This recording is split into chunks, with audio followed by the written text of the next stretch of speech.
ಮಾಂತೇಶ್ವರವರೇ, ನಮ್ಮ ಮುಖ್ಯೋಪಾಧ್ಯಾಯರೇ, ವೇದಿಕೆಯ ಮೇಲೆ ಆಸೀನರಾಗಿರುವ SDMC ಸದಸ್ಯರಾದಂಥ ಕುಸುಮಾರವರೇ,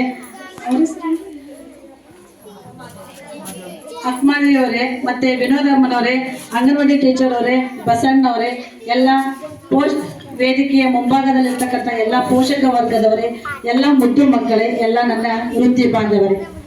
ಈಗ ನನಗೆ ಬಂದಿರತಕ್ಕಂಥ ವಿಷಯ ಈ ಪೋಷಕರ ಸಭೆಯಲ್ಲಿ ಮಕ್ಕಳ ಕಲಿಕಾಂಶದ ಬಗ್ಗೆ.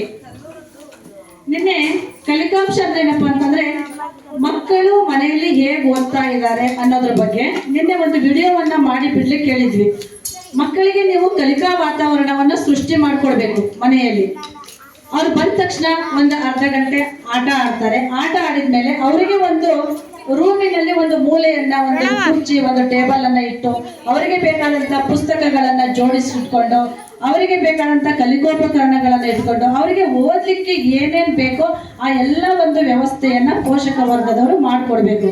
ನಾವು ನಿನ್ನೆ ಸಾಯಂಕಾಲ ಹೋಗ್ಬೇಕಾದ್ರೆ ಹೇಳಿ ಕಳಿಸಿದ್ವಿ, ಎಲ್ಲರೂ ಒಂದು ಫೋಟೋವನ್ನ ಬಿಡಬೇಕು. ಆ ಎಲ್ಲ ಚೆನ್ನಾಗಿರ್ತಕ್ಕಂಥ ಫೋಟೋಗಳಲ್ಲಿ ಆಯ್ಕೆ ಮಾಡಿ ನಾವು ಇವತ್ತು ಪ್ರಶಂಸನೀಯ ಪತ್ರವನ್ನ ನೀಡ್ತೀವಿ. ನಾವೇ ಶಿಕ್ಷಕರು ಒಂದು ಪ್ರಶಂಸನೀಯ ಪತ್ರವನ್ನ ರೆಡಿ ಮಾಡಿದ್ದೇವೆ. ಯಾರು ಒಂದು ಮಕ್ಕಳಿಗೆ ಉತ್ತಮವಾದ ಕಲಿಕಾ ವಾತಾವರಣವನ್ನ ನಿರ್ಮಿಸಿ ಕೊಟ್ಟಿದ್ದಾರೋ ಅವರನ್ನ ನಾವು ಪ್ರಶಂಸನೀಯ ಮಾಡಬೇಕು. ಮಕ್ಕಳ ಉತ್ತಮ ಒಂದು ಕಲಿಕಾ ಚಟುವಟಿಕೆಗಳನ್ನು ನಾವು ನಿಮ್ಮ ಹತ್ರ ಪ್ರದರ್ಶನ ಮಾಡಲೇಬೇಕು, ಹೇಳಲೇಬೇಕು. ನಿನ್ನೆ ಒಂದು ಪ್ರಾರ್ಥನೆ ಮಾಡುವಾಗ ಒಂದು ಘಟನೆ ನಡೀತು. ನಮ್ಮ ಅಡುಗೆ ಮಾಡುವ ಸುಧಾಳ ಮಗ ಅಮಿತ್, ಅವನು 4ನೇ ತರಗತಿಯಲ್ಲಿ ಓದ್ತಾ ಇದ್ದಾನೆ. ಎದ್ದಿಲ್ಲಪ್ಪ. ಈ ಅಮಿತ್ ಏನ್ ಮಾಡ್ದ ಅಂದ್ರೆ ನಿನ್ನೆ ನಾವು ಅವನಿಗೆ ಒಂದು ಕಲಿಕಾ ಚೇತರಿಕೆ, ಒಂದು ಕಲಿಕಾ ಸುಚೇತನ ಚಟುವಟಿಕೆಯಲ್ಲಿ ಒಂದು ಆಕ್ಟಿವಿಟಿಯನ್ನ ಮಾಡ್ಕೊಂಡು ಬರ್ಲಿಕ್ಕೆ ಹೇಳಿದ್ವಿ. ಅವನು ಮನೆಗೆ ಹೋಗಿ ಮಾಡಿದ್ನಂತೆ. ಅದು ಎಲ್ಲೋ ಕಳೆದೋಗಿತ್ತಂತ, ಹರಿದೋಗಿತ್ತಂತ. ಅವನು ಶಾಲೆ ಸುಮ್ಮನೆ ಬಂದ್ಬಿಟ್ಟ. ಎಲ್ಲಿತ್ತಪ್ಪ ನೀ ಮಾಡ್ಕೊಂಡು ಬಂದದ್ದು ಎಲ್ಲ ಐತಿ ಅಂದ್ರೆ, ನೀನು ನಿಜ ಹೇಳಪ್ಪ, ನಾವು ನಿಜ ಹೇಳಿದ್ರೆ ಏನು ಮಾಡಲ್ಲ, ನಿನಗೆ ಅವಕಾಶ ಕೊಡ್ತೀವಿ, ಆದ್ರೆ ಸುಳ್ಳು ಮಾತಾಡ್ಬೇಡ ಅಂತ ಹೇಳಿದ್ವಿ ನಾವು. ಅವನೇನಿಲ್ಲ, ಇಲ್ಲ ಟೀಚರ್ ನಾವು ಮನೇಲಿ ಬಿಟ್ಟು ಬಂದಾನೆ. ಮನೇಲಿ ಬಿಟ್ಟು ಬಂದಾನೆ. ಹಂಗಾರೆ ಮನ್ಯಾಗ ಬಿಟ್ಟು ಬಂದ್ರೆ ನಿಮ್ಮವ್ ಇನ್ನೂ ಶಾಲೆಗೆ ಬಂದಲ್ಲ, ನೀವು ಹೋಗಿ ಅದನ್ನ ಏನ್ ಮಾಡಿದಿ ತಗೊಂಡು ನಿಮ್ಮ ಅವ್ವನ್ ಕರ್ಕೊಂಡು ಶಾಲೆಗೆ ಬಾ ಅಂತ ಹೇಳಿದ್ವಿ ನಾವು. ಅವನೇನ್ ಮಾಡ್ದ, ಅದು ಕಳೆದೋಗೈತಿ. ಹೋದ ಮನೆಗೆ ಓಡಿ ಹೋದ. ಆ ಕ್ರಾಸ್ ದಾಟಿ ಅಲ್ಲಿ ಉಕ್ಕಡ ದಾಟಿ ಹೋಗ್ಬೇಕು ಅವ್ರ ಮನೆಗೆ. ಆ ಹುಡುಗ ಓಡಿ ಹೋದ. ಏನ್ ಮಾಡ್ಯಾನ, ಅವ್ರ ಮನೆಗೆ ಗಾಬರಿ ಆಗ್ಬಿಟ್ಟಾರ. ಅಯ್ಯಪ್ಪ, ಈ ಹುಡುಗ ಯಾಕೆ ಹಿಂಗೆ ಹತ್ಕೊಂತಾವ, ನಂಗ ಜೋರಾಗಿ ಹತ್ಕೊಂತ ಹೋಗ್ಯಾನ. ಬಡ ನಂಗೊಂದು A4 ಶೀಟ್ ಕೊಡ್ರಿ, ಬಣ್ಣ ಕೊಡ್ರಿ ಅಂತ ಅಂದಾನ. ಬಡ ಅವರಪ್ಪ ಒಂದು A4 ಶೀಟ್ ಹಾಳಿ ತಂದು ಕೊಟ್ಟ, ಬಣ್ಣ ತಂದ. ಬಡ ಇವ್ನು ಹೆಂಗಂದ್ರೆ ಒಂದು 2 ನಿಮಿಷದಾಗ ಒಂದು ಆಲದ ಮರದ ಬಣ್ಣದ ಚಿತ್ರ ರೆಡಿ ಮಾಡ್ಕೊಂಡು ಕೈಯಾಗ ಹಂಗ ಗಾಳಿ ಒಳಬೇಕಪ್ಪ. ಅದು ಅವ್ನು ಅಲ್ಲಿಂದ ಇಲ್ಲಿ ಓಡ್ ಬಂದಾಗ ಒಳಬೇಕದು. ಬಂದು ಟೀಚರ್ ನೋಡ್ರಿ ನಾ ಮಾಡ್ಕೊಂಡು ಬಂದದಿ ಅಂತ ಹೇಳ್ದ ಅವನು. ಆಮೇಲೆ ಅವ್ರವನು ಹಿಂದೆ ಬಂದ್ಲು. ಆಮೇಲೆ ನಮಗೆ ಅದು A4 ಶೀಟ್ ಎಲ್ಲ ಅದು ಹಾಳೆ ಎಲ್ಲಿತ್ತಪ್ಪ. ಈಗ ಅವ್ನು ನೋಡಿ 1 ಸೆಕೆಂಡ್ ಮನೆಗೆ ಹೋಗಿ ಆ ಹಾಳೆಯನ್ನ ತಗೊಂಡು ರೆಡಿ ಮಾಡ್ಕೊಂಡು 5 ನಿಮಿಷದಾಗ ಓಡ್ ಬಂದ. ನಾವು ಒಂದ್ ಕತೆ ಕೇಳಿದ್ರೆ, ಯಾರ ಹಾರ್ಟ್ ತಗೊಂಡು ಹೋಗಿ 5 ನಿಮಿಷದಾಗ ಮುಟ್ಬೇಕು ಹಾರ್ಟ್ ಹಾಕಿದ್ರಲ್ಲ, ಒಂದ್ ಕತೆ ಹಿಂದೆ ಬಂದಿತ್ತಲ್ಲ, ಹಂಗ ಮಾಡ್ಕೊಂಡು ಬಂದ. ಬಹಳ ಖುಷಿ ಆಗ್ಬಿಡ್ತು. ಆಮೇಲೆ ಅವನು ಮಾಡಿಟ್ಟಿಲ್ಲ, ಅದು ಮಾಡಿಟ್ಟದ್ದು ಕಳೆದೋಗೈತಿ. ಅದೆಲ್ಲ ಹೋಗೈತೆ ಗೊತ್ತಿಲ್ಲ, ಶಾಲೆಗೆ ಹಂಗ ಬಂದ್ಬಿಟ್ಟಾನ. ಅವನು ಕರ್ಕೊಂಡು ಬಂದ. ಬಹಳ ಖುಷಿ ಆಯ್ತು. ಅವನಿನ್ನ ಜೀವನದಾಗ ನಾವೇನ್ ಹೇಳಿದ್ರು ಮರೆಯಲ್ಲ. ಅವನು ಇನ್ನ ಟೀಚರು ನಮ್ಮನ್ನ ಮನೆಗೆ ಕಳಿಸ್ತಾರ, ಹೋಗಿ ನಾವು ಮಾಡ್ಕೆ ಬರ್ಬೇಕಾಗತ್ತೆ ಅಂದ್ರೆ ಅವ್ನ ಜೀವನದಾಗ ಒಳ್ಳೆ ಪಟ್ಟಣ. ಅವ್ರ ಅಮ್ಮಗೂ ಬೇಜಾರಾಗಿರ್ಬೇಕು, ನನ್ನ ಮಗನ್ ಹೆಂಗ್ ಕಳ್ಸಾರ ನೋಡು. ರೋಡ್ ಗೀಡ್ ದಾಟಿ ಹೋಗಿ ರೋಡ್ 108 ವೆಹಿಕಲ್ಸ್ ಓಡಾಡ್ತಾವಲ್ಲಿ. ಏನಾರ ಹೆಚ್ಚು ಕಡಿಮೆ ಆದ್ರೆ ನಾವ ಶಿಕ್ಷಕರ ಜವಾಬ್ದಾರಿ. ಅವ್ರು ಏನಾರ ಹೆಚ್ಚು ಕಡಿಮೆ ಆದ್ರೆ ಆದ್ರೂ ತಡಿ, ಯಾಕೆ ಬಿಡಬಾರ್ದು ಅಂತ ಯಾಕೋ ನಮ್ಮ ಹೆಡ್ಮಾಸ್ಟರ್ ಕಳಿಸ್ರಿ ಮನೆಗೆ ಅಂದ್ರು. ಹಾಗೆಲ್ಲ ಕಳ್ಸಲ್ಲ ಅವರು. ನಾವು ರೋಡ್ ಗೀಡ್ ದಾಟಿ ಹೋಗಂತ ಮಕ್ಕಳು ಕಳ್ಸಕ್ ಹೋಗಲ್ಲ. ಯಾಕೆ ಬೇಕಪ್ಪ, ಏನಾದ್ರು ತೊಂದರೆ ಆದ್ರೆ ಲಾಸ್ಟಿಗೆ ನಮ್ಮನ್ನ ಹಿಡ್ಕೊಂತಾರ, ನಮ್ಮನ್ನ ಹುಡ್ಕೊಂಡು ಹೋಗಾರ ಅಂತೇಳಿ ನಾವು ಹೋಗ್ಲಿ ಅಂತ ಬಿಡ್ತೇವೆ. ನಿನ್ನೆ ಮಾತ್ರ ಹಂಗೆ ಕಳ್ಸಿದ್ವಿ. ಆ ಹುಡುಗ ತುಂಬಾ ಒಂದು ಒಳ್ಳೆ ಚಟುವಟಿಕೆಯನ್ನ ಮಾಡ್ಕೊಂಡು ಬಂದ. ಎಲ್ರಿಗೂ, ಶಿಕ್ಷಕರಿಗೂ ಖುಷಿ ಆಯ್ತು, ಮಕ್ಕಳಿಗೂ ಖುಷಿ ಆಯ್ತು, ಅವರ ತಾಯಿಗೂ ಖುಷಿ ಆಯ್ತು, ಅವನಿಗೂ ಖುಷಿ ಆಯ್ತು. ಇಂಥ ಒಳ್ಳೆ ಮಕ್ಕಳು ನಮ್ಮ ಶಾಲೆಯಲ್ಲಿದ್ದಾರೆ. ನಿನ್ನೆ ಒಂದು ಚಿಕ್ಕ ಉದಾಹರಣೆ. ಅಂದ್ರೆ ನೀವೇನ್ ಮಾಡ್ಬೇಕು ಅಂತಂದ್ರೆ ಮಕ್ಕಳ ಒಂದು ಕಲಿಕೆಗೆ ಅವಕಾಶವನ್ನ ಮಾಡಿಕೊಡ್ಬೇಕು ನೀವು. ಈಗ ನೀವು ಸೌಭಾಗ್ಯ ಟೀಚರ್ ಹೇಳಿದ್ರು, ಸುಮಾರು 1 ತಾಸು ಭಾಷಣ ಹೇಳಿದ್ರು. ಈಗ ಹೆಂಗಪ್ಪ ಅಂತಂದ್ರೆ ಅವ್ರ 2ನೇ ಮಗ ಅದು ಹುಟ್ಟಿದಾಗ ಸ್ವಲ್ಪ ಅವನಿಗೇನೋ ಮೆದುಳಿಗೇನೋ ಒಂದು ತ್ರಾಸಾಗಿ ಅವನು ಕಿವಿ ಕೇಳ್ತಿರ್ಲಿಲ್ಲ, ಸರಿ ಮಾತಾಡ್ತಾ ಇರ್ಲಿಲ್ಲ. ಆದ್ರೆ ಒಬ್ಬ ತಾಯಿ ಹೆಂಗೆ ತನ್ನ ಒಂದು ಜೀವನವನ್ನೇ ತ್ಯಾಗ ಮಾಡಿ ಮಗನನ್ನ ಒಂದು ಸುಸಂಸ್ಕೃತ ಮಾಡ್ತಾಳ ಅನ್ನಕ್ಕೆ ಅವರೇ ಸಾಕ್ಷಿ.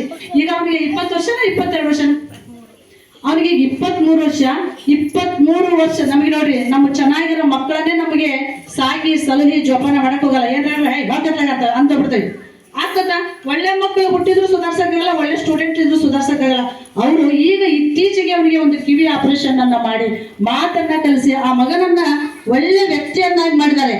ಇದ್ರ ಅಷ್ಟು ಒಂದು ತ್ಯಾಗ ಮಾಡ್ತಕ್ಕಂಥದ್ದು ನಿಮ್ ಯಾರಿಗೂ ಇಲ್ಲ.